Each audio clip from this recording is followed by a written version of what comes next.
kids got quality education? No, that is a good question. I'm just so passionate about it because I know that if you can have a school that's set up to be able to meet the needs of the students, the kids will soar. For the last 7 years, myself, I've been a principal and I've had excellent academic achievement. Also, within the last couple of months, my school was given the status of a reward school. And that is very big because all of my kids come from inner city and they all qualify for free and reduced lunch. But also with that, we have some of the highest academic achievement within our county and within the state of Michigan. And I need to spread this word out to other schools all around the world that. Hello, Facebook family, friends, and Twitter and LinkedIn friends. This is school principal.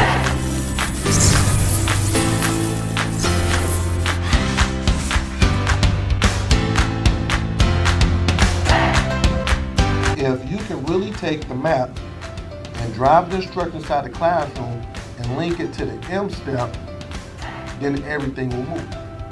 You see it? Ladies, third grade teachers, could you tell me, how do you think this professional development was for you today?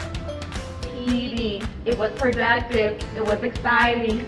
They will never leave Mr. Hurts advising. Because the schools that I've worked with, the teachers I've worked with, their scores just go through the roof because what I do is I talk about practical stuff that's practical.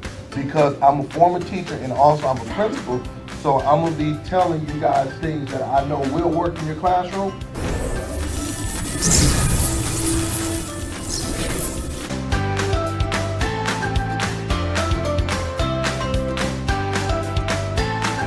For booking, please visit S. Hurt, School Turnaround Specialist. So I believe that, if everybody say it can't get done, I'm like, yes it can, why not? I said, if these kids can't read, then I'm not gonna call them. All this, mom, dad, I'm gonna look you in your face and say this kid can't read. We let them down. School, parents, we let them down, but I'm not gonna take them to the next grade knowing that they're not at grade level. It's funny because I'm always like, okay, how are schools successful? Well, schools are successful when they demand greatness. Greatness doesn't come. We're about to make history. We're about to learn. We're about to grow. We're about to make history. And then, mark my word, it's going to be other school districts, other places around it that's going to be doing this thing. We're going to be the first model. And I'm speaking that into existence, okay?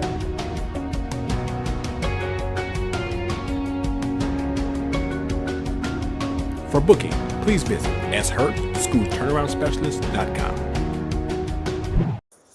Good morning, everyone. Good morning. This is Sean Hurt, the School Turnaround Specialist, with another Saturday podcast. Come on in, hit that share button. Let me know where you're coming from. This is going to be another powerful podcast, part 2, 10 things that great administrators do over the summer. So I need you to come on in and go ahead and rock with me. Let me know what's going on, and we're going to hit the ground running. So give me about 2 minutes as I get all of my Facebook, LinkedIn, Twitter, all of my people in to make sure that we have another powerful podcast. I cannot wait. Hold on for 1 second. All right. Yep. And then I know it's a nice sunny day outside. It's Saturday, and a lot of my districts, they're out on vacation. But this is going to be this is so important to get. We got to get this. We have to make sure that we get this. All right. Let me get all my posts out. I want to make sure I'm good with a lot of things. All right. Can't wait. This is going to be an awesome podcast. Awesome.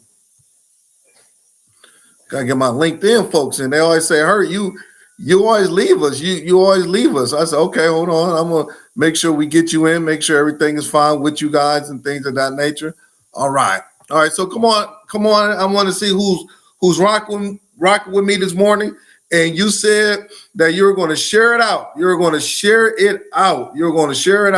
So let's see who's with me this morning. Let's look at my chat.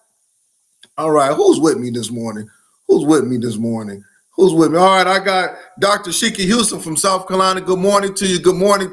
I got Dr. Wallace from North Myrtle Beach. We know we have to set up a day this week so we can go back and do part 2 of our training. But good morning to you. I got Dr. Jeter from Illinois. Good morning to you, Dr. Jeter. It's always a pleasure, always a pleasure. Who else I got with me? Hold on, I want to make sure I got all my folks.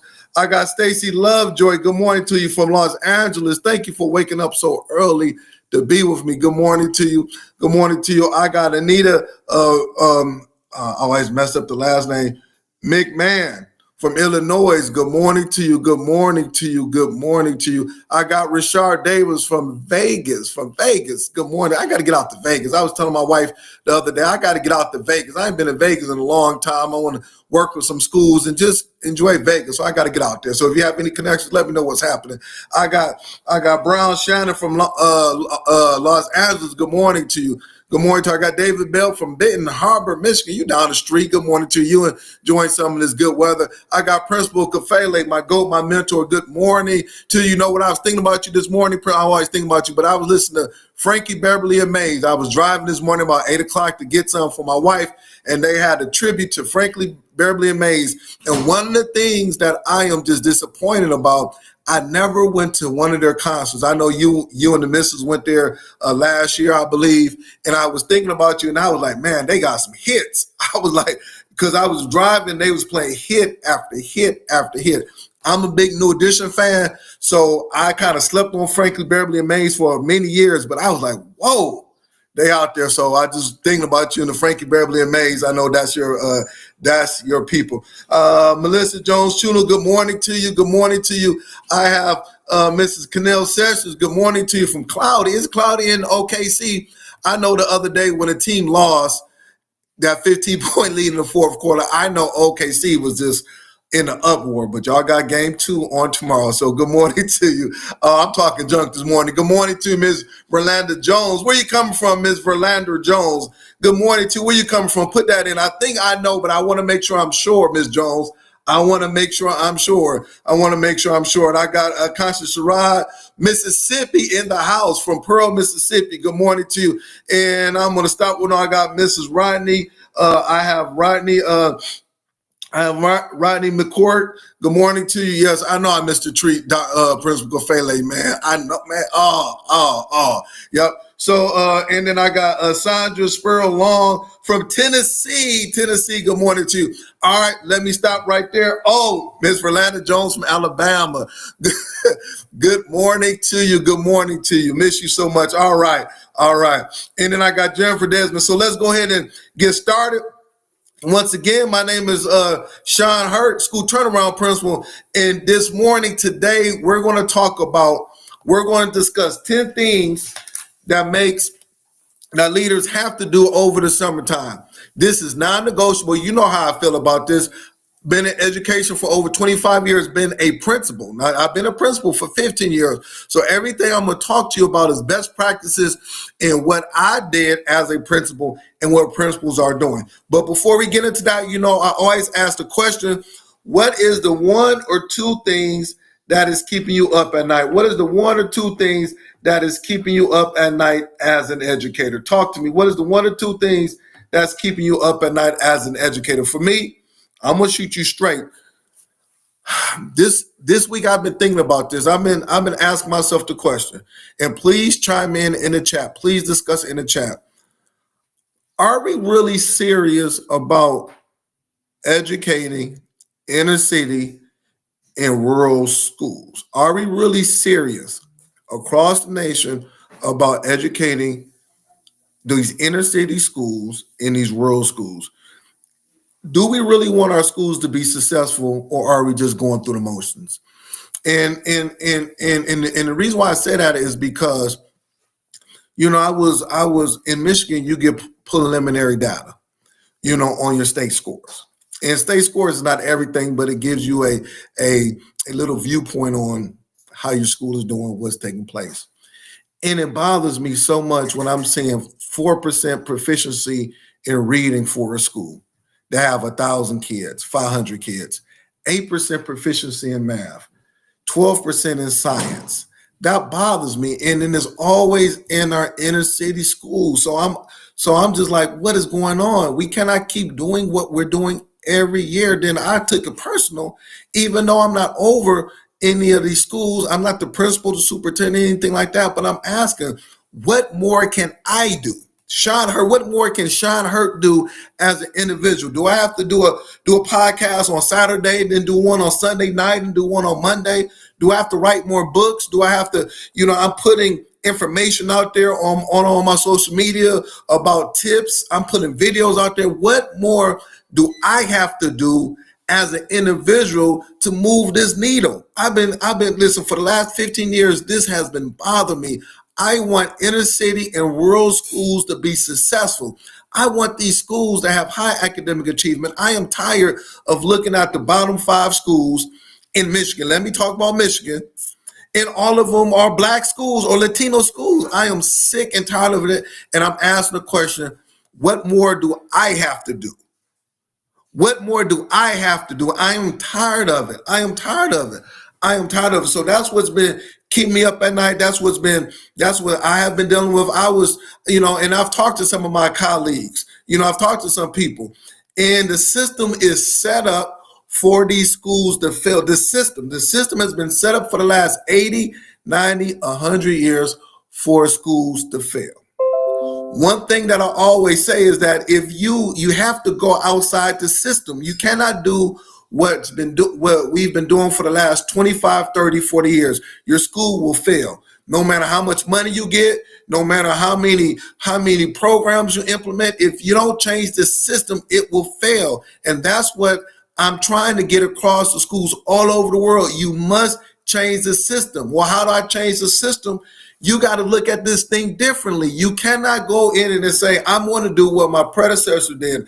I'm going to do what I learned at the university or whatever. They're not dealing with the real issues of inner city and rural schools. You got to change it. That's why I'm not trying to promote my books, but that's why you got to get these books right here, because it talks about changing the system. And when I changed the system, my scores went through the roof. So that's what's been keeping me up at night. Please give me some feedback. Talk about it. That is leading me to that's why I'm talking about 10 things great leaders do over the summer. I did not get this in undergrad or graduate school. I got this because I was a principal and I started to look at things that made sense to me over the summer. So go ahead and let me know if this sounds good or bad. Mr. Hurt, I don't agree with you. You going crazy again, blah, blah, blah, blah, blah, blah. Let me know how you feel about this, or put in the chat what's keeping you up at night over the summer. I got Martez Favor, my man. I am tired. Yes, I get it, man. I get it. Sick and tired. Yes, I got Dr. Roz Gaskins. I'm tired. Lord knows I'm tired, man. I cannot, it bothers me when I'm looking at data and it's 600 kids from the inner city of Detroit. Let me tell you where I'm from. 600 kids from the inner city of Detroit, right? And then out of 600 kids, you telling me only 10% of the kids are at reading level in the 8th grade, 9th grade. You telling me that the SAT scores, that combined SAT scores for this kid is only 800, 900? Are you telling me this? And then I'm looking around and I'm like, you're not doing anything different, principal, superintendent, or assistant superintendent. You're getting, oh my God, I could go, no, let me stop. This is a whole nother discussion for a whole nother day, but you see how passionate I am. So that leads me to this. What's going on in my educational world? So I'm thinking about this, and then I get an email on June the 3rd at 3:25 p.m. June the 3rd, 3:25 p.m. So that's 4 days ago. I get an email from a school and a principal that I've been working with for the whole year. They contracted me in September. I've been working with them for the whole year, virtual, face-to-face, rolling up our sleeves. We've been doing things on Saturday and Sunday, going out, just everything that I know in my power that can help benefit this school. All right. And this is what the email said. I'm not going to get the name or the school because I didn't get permission. But this is what it says. Listen. I need everybody to listen. This is why I'm passionate about the work. It says, how are you? I wanted to share some good news with you, Mr. Hurt. The assistant superintendent of schools pulled me aside today. Her words, I told the superintendent this morning that X, Y, and Z school Content mastery were up in all three areas. Reading, math, and science. The content mastery is their district assessment, was up in all three areas, but this is the kicker. No other school in the county can say this. I'm going to say this again. They were up in three areas. This is the district assessment. Reading, math, and science. I worked with them in the beginning of the year. The assistant superintendent told the superintendent, no other school in the county. They have a big district. And when I say big district, humongous district, can say this. So when I got this email, I'm like, listen, this stuff works. Schools are moving. I'm getting testimonies. I told you 2 months ago, the schools I'm working with, I guarantee that their scores will go through the roof this year because the work we were doing, rolling up our sleeve. I got Cannell Williams on here, another school. I guaranteed it, and I got that testimony. So I'm so happy about that. But at the end of the day, the work has to be scaled. It cannot just be 1, 2, 5 schools. It has to be scaled all around the world because I have a daughter that's 18 years old. Today is her open house. I want to know, I'm asking the question in 10 years, who is my daughter going to marry? Hey, these young fellas, they got to get ready now. My daughter ready in 10 years. She's going to college. She's doing all that. So I'm trying to, hey, who is my daughter going? I'm looking around. Like my daughter. Come on now. We need to step it up. So I'm excited about that. So hats off. You know who you are. The principal is on here now. The principal that I talked about is on here now. I'm not going to say your name. You know who you are. So I was just happy regarding that. All right, let's go and get started. So I'm going to talk about 10 things great leaders do over the summer. I did part 1 a couple of weeks ago. I'm going to do part 2. So the next 3 weeks is the most important time for an administrator. I got my wife over here. She says hi. She's trying to tiptoe. The next 3 weeks is the most important time for an administrator. It will impact how your school is going to run for the upcoming school year. I'm gonna say this again. I'm saying some things that you never might have heard before. The next 3 weeks in June is the most important time for administrator. Not August, not these next 3 weeks, because it's going to impact on how your school is going to be ran. You don't have time to be able to do all of this stuff when the kids are in. You don't got time to do all this stuff when school starts up in another 2 weeks or a week. These next 3 weeks when it's downtime, many schools got out last week. It's downtime, and I know you're trying to recharge the battery and things of that nature. But as an administrator that's trying to improve your school, that an administrator that wants to be able to have the highest scores in the county, according to this principal, administrator that's trying to take your school to the next level. You got 800 kids. You in Baltimore, Maryland. You in Philadelphia. You want the schools to be successful. What do I do? All right. So why is the next 3 weeks so important? Because this. As a leader, you can get training for yourself on the things that you need in order to improve, and not only for yourself, but also for your leadership team. What I recommend is that you do a 2-day retreat. You can get away from the school. You can have it at the school and have somebody come in and sit with you and your leadership team and just go ahead, roll up your sleeves and plan the action of plan for the upcoming school year. What do we need to look at? What do we need to work on? Just everything. Take 2 days. That's all you need. 2 days will impact 9 months. 2 days of leadership or leadership training or retreat, however you want to call it, will impact 9 months. I'm going to say this again. 2 days of just locking yourself in a room from 9 to 3 o'clock. You, your AP, and your leadership team will impact the next 9 months of you being in school.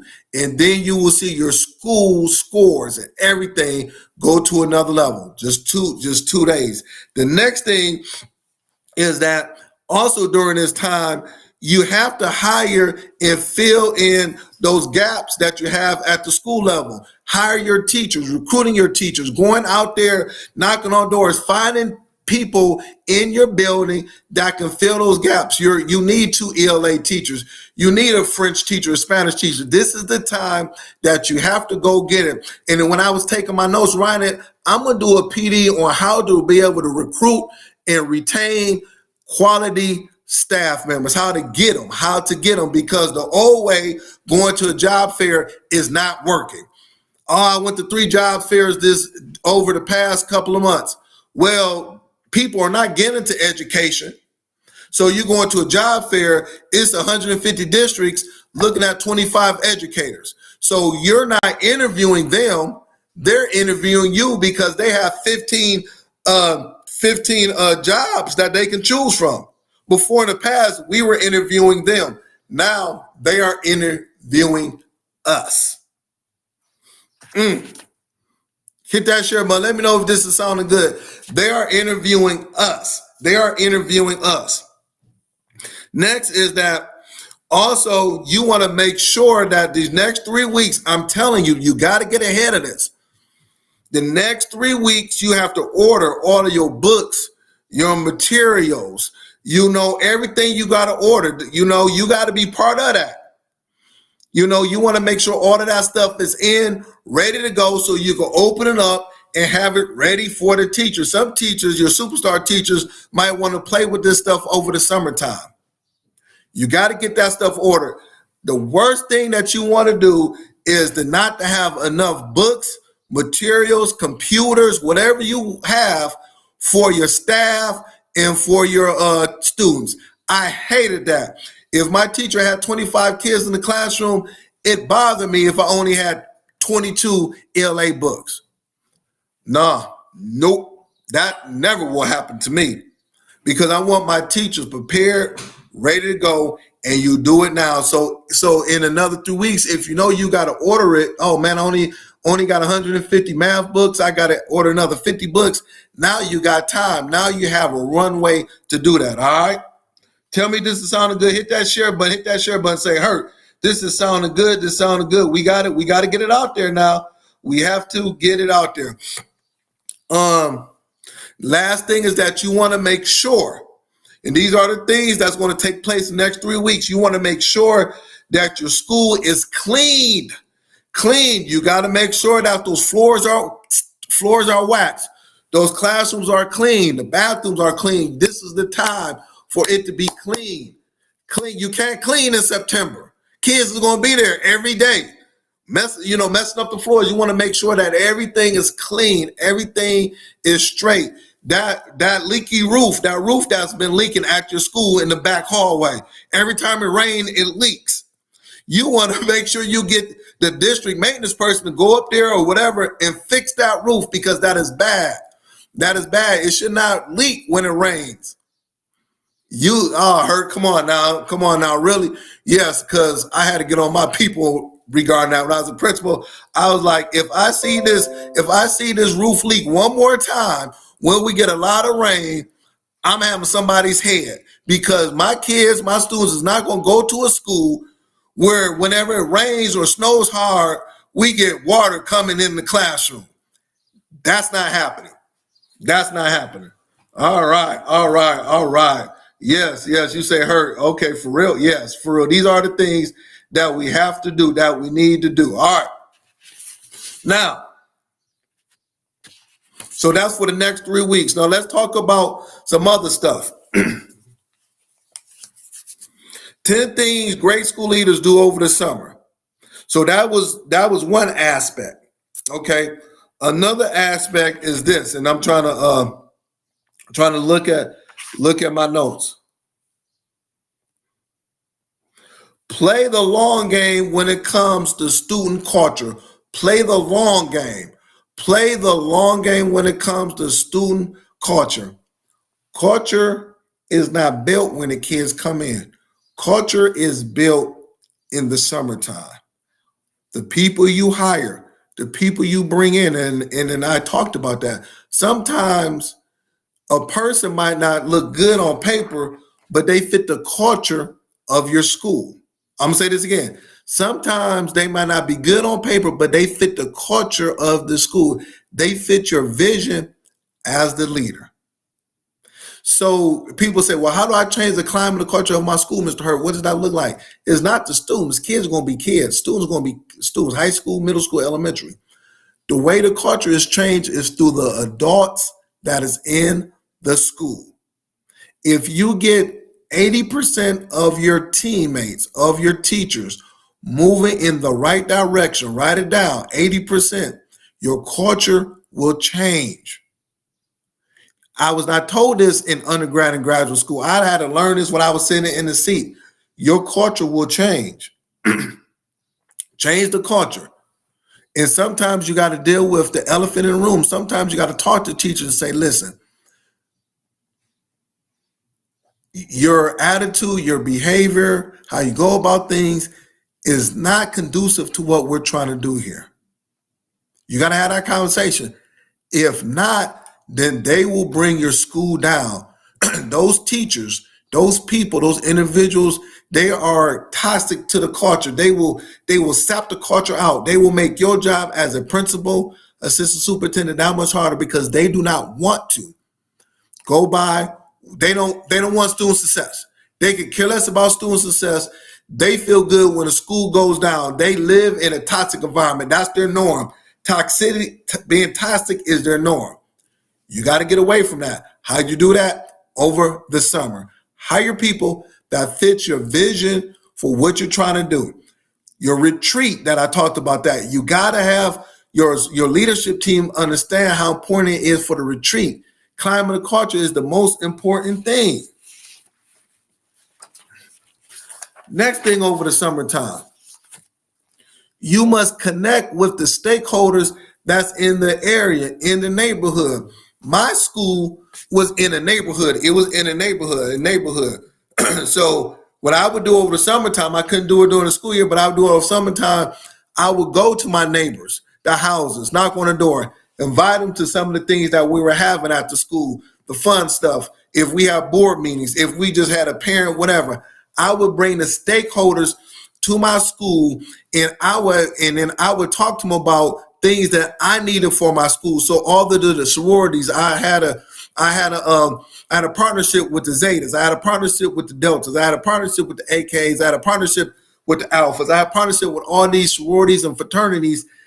And then I told them the things I needed, what we was trying to do.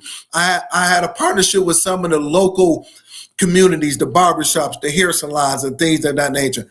I brought stakeholders to the table. I had time to do that during the summertime. And what I did was that we talked about the vision of our school, what we were trying to do.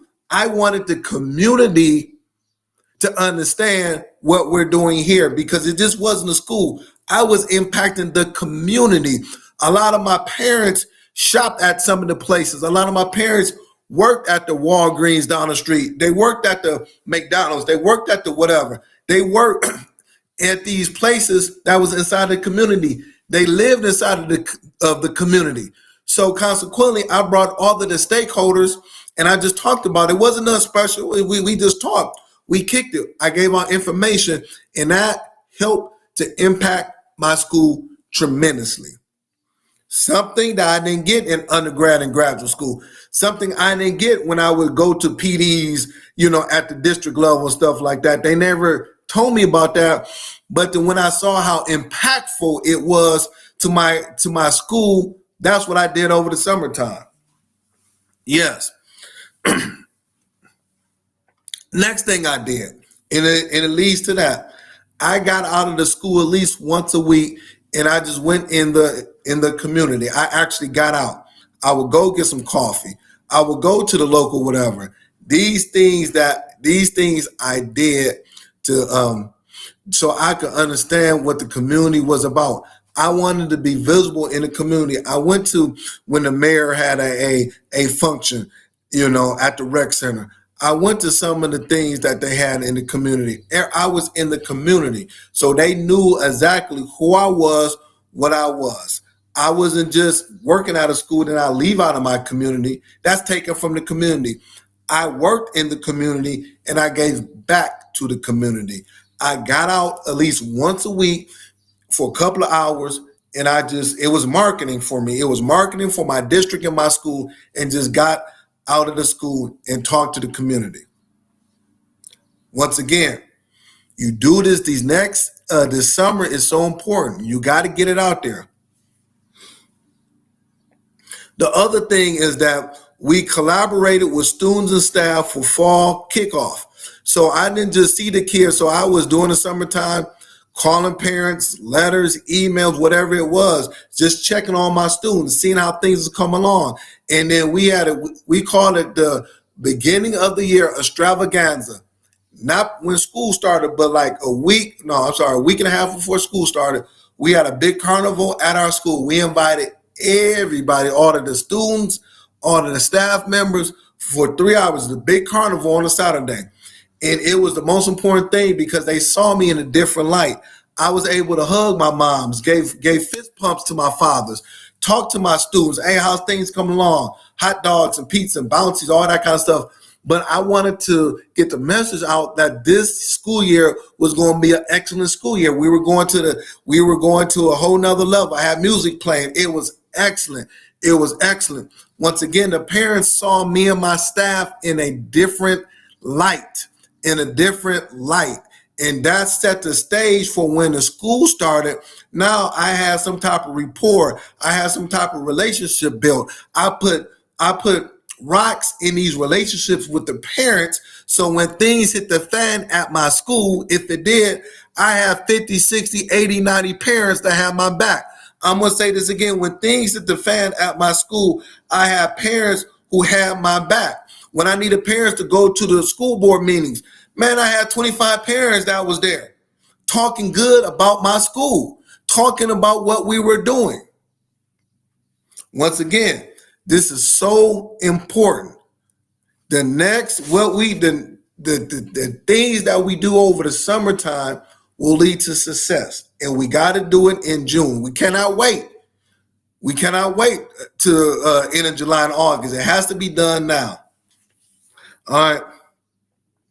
Next thing is that I built a strategic summer calendar.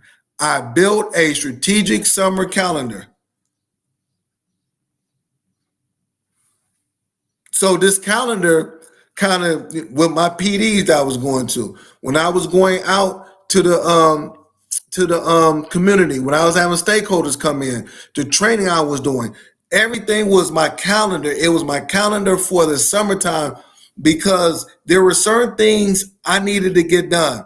My building being clean, the books I had to order, all of these things I had dates that I was going to get it accomplished. So if it was not accomplished, I still had a runway for that. I built a strategic summer calendar. You can do that today, tomorrow. Remember, these are the things that superstar administrators, high achievement schools do. We cannot wait till August. We have to get it done in June. It's already June the 7th. These things got to be done by the end of the month. If it's not done by the end of the month, then you're behind the 8 ball, and you don't want to be behind the 8 ball. The kids are already coming in needing support. So you want to make sure that everything is in place for your school to be successful. So I'm going to stop right there. It is 10:30. So I would like to thank everybody for participating on my podcast. Let's take this information, share it with your team, share it with the people. If you would like for me to come in and support your school and district, I'm a phone call, inbox, email away. Let's have a positive summer. But remember these things. Thank you very much, and may God bless you. I'll see you next week, same time, same place.